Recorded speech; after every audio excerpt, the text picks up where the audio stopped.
윤석열 정부 첫 여당 원내 사령탑을 맡을 국민의힘 신임 원내대표의 사선에 권성동 의원이 선출됐습니다.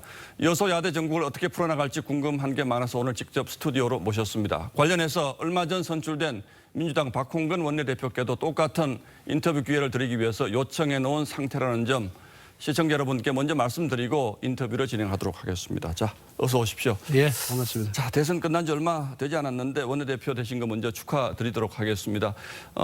비교적 수월하게 되신 것 같아요. 의원들의 표심은 어디에 있었다고 봅니까? 아무래도 지난 1년간 예. 윤석열 후보를 도와서 정권 교체라는 대업을 이룬 데 대해서 의원들께서 그 노고에 대해서 감사함의 표시가 아닌가 그렇게 생각을 하고 있습니다. 예, 알겠습니다. 자, 그러나 물론 축하를 드리면서도 결코 쉽지 않은 자리를 받은 것 같다 이런 생각이 듭니다. 많은 분들이 지적하시듯이 앞으로 2년 동안 다음 총선까지는 국회 상황이 결코 녹록지 않기 때문에 원내대표 자리가 굉장히 중요하다고들 하시는데 현재 국회 정국 판단 어떻게 하십니까? 다 아시다시피 국회는 여소야대 상황 아니겠습니까? 예. 우리 국민의힘이 야당입니다. 그래서 민주당의 협조가 없다면은 예. 한 발자국도 나갈 수 없는 그런 상황이거든요. 예. 어찌됐든 대통령의 공약이라든가 또 정부 조직 개편, 또 추가 경정 예산 이런 핵심 사업에 대해서 민주당을 설득하고 또 설득하고 또 애원하는 수밖에 없는 그런 상황이라는 것을 말씀드리고 민주당과의 협치를 통해서 좀 원만하게 국회를 운영하고자 하는 그런 욕구가 강합니다. 오늘 혹시 당선되고 난 다음에 박홍근 민주당 원내대표와 축하 전화 같은 게 왔습니까? 예, 박홍근 원내대표가 먼저 전화 와서 축하한다 그래서 예.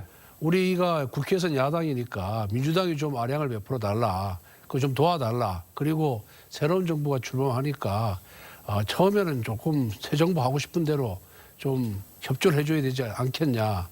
이렇게 말씀을 드렸고 다음 주 월요일쯤 제가 찾아뵐 그런 계획을 갖고 있습니다. 그런데 지금 진행되는 걸 보면 한덕수 총리 청문회부터 시작해서 장관 인사 청문회가 쭉 있을 것이고 또 이제 오늘 조금 전에 저희가 보도해 드렸습니다만 이제 검찰 예.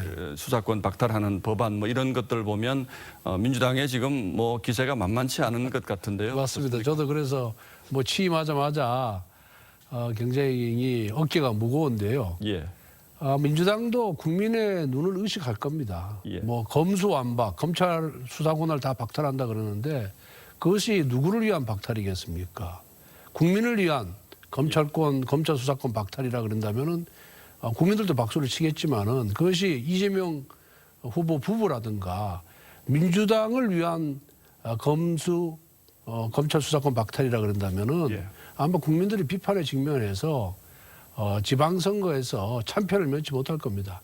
민주당에 또 양식 있는 의원들이 많이 있으니까 예. 그분들과 깊은 대화를 통해서 민주당 일부에서 추진하는 이런 검수 완박 법안을 저지하기 위해서 최선을 다하겠습니다. 문재인 정부 문재인 대통령이 퇴임하기 전에 처리하겠다 이런 움직임도 있는데 가능하리라고 보십니까? 배제할 수는 없지만은 예. 지방선거를 의식하고 또 지난 대선 패배의 교훈을 되새긴다면은 예. 그리고 미래를 내다보는 정당이라면은 아마 민주당에서 그런 결정을 하기가 쉽지는 않을 겁니다. 예, 알겠습니다. 국회 관계는 앞으로 이제 쭉 진행되는 거 보면서 다시 한번 좀 말씀을 듣기로 하고요. 이번에는 좀 당청 관계 질문을 예. 드리겠습니다. 이 표현이 불편하신지 좋은지 모르겠습니다만 어쨌든 윤핵관이라는 표현을 많이 들으셨기 때문에 대통령과의 관계 이게 굉장히 중요한데 다들 아시는 것처럼 윤석열 당선인은 국회 경험이 전혀 없는 분이지 예. 않습니까? 그런 점이 여당으로서는 좋은 점입니까? 나쁜 점입니까? 어떻게 보십니까? 좋기도 하고 나쁘기도 하는데 예. 기본적으로 윤석열 당선인은 국회를 굉장히 존중하는 그런 기본적인 자세를 갖고 있고요. 예. 또 마음이 열려 있어서 대화가 되는 분입니다. 예. 그래서 본인이 간혹 전반적인 상황을 잘 몰라서 다르게 판단하더라도 예. 저희들이 그렇지 않고 이런 방향으로 가야 된다라고 진언을 하면은 그걸 대부분 수용했거든요. 대선 예. 과정에서. 아마 그러한 자세는 대통령직 수행 과정에서도 변함이 없을 것이다 이렇게 생각을 하고 저야 이제 인간적으로 가까우니까 깊은 신뢰관계가 있으니까 예. 그걸 바탕으로 해서 허심탄회하게 할 말은 하고 해서 우리 당도 그렇고 또 대통령도 그렇고 정부가 국민의 눈높이에서 벗어나는 일이 없도록 그런 역할을 다 하겠습니다. 대통령이 되고 나면 좀 달라진다 이런 얘기도 있습니다. 쓴소리 계속 하실 수 과거에는 있겠습니까? 과거에는 이제 인의장매에 갇혀서 예. 그런 경우가 많았고 또 당이 청와대에 뭐 출장소를 전락을 해서 예. 청와대 지시대로 움직이다 보니까 예. 사실 뭐 실패한 정부가 많았거든요. 예. 그런데 윤석열 당선인은 1주 내지 2주에 한 번씩 기자들하고 소통을 하겠다 그랬습니다. 예. 그 얘기는 국민의 목소리를 경청하겠다는 얘기거든요. 예.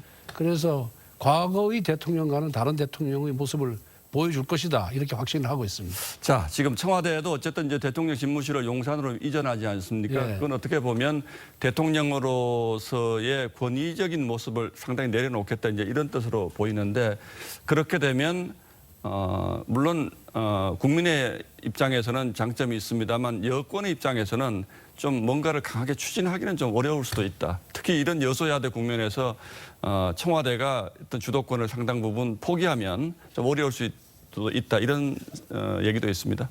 글쎄 그 뭐 청와대를 나오겠다는 것은 이제 제왕적 대통령제를 종식하겠다는 예. 그런 의미거든요. 예. 그래서 지금은 이제 과거의 리더십으로는 현재의 대한민국을 이끌어 나갈 수가 없습니다. 예. 이제는 끊임없이 소통하고 국민의 눈높이에 맞춰서 정치를 하는 경우에만 국민을 원하는 방향으로 이끌어 갈 수가 있는 것이거든요. 그런 차원에서 보면은 오히려 청와대를 나와서 소위 오피스 빌딩에서 예. 참모들과 동고동락하면서 업무를 수행하는 것이 오히려 현대가 요구하는 리더십에 맞는 것이 아닌가 저는 그렇게 생각합니다. 알겠습니다.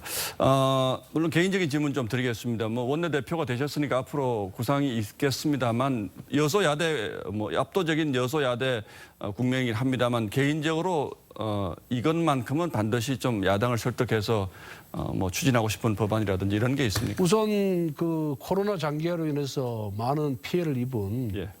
자영업자들을 지원하기 위한 추가 경정 예산안 이거 시급히 처리해야 되고요. 예.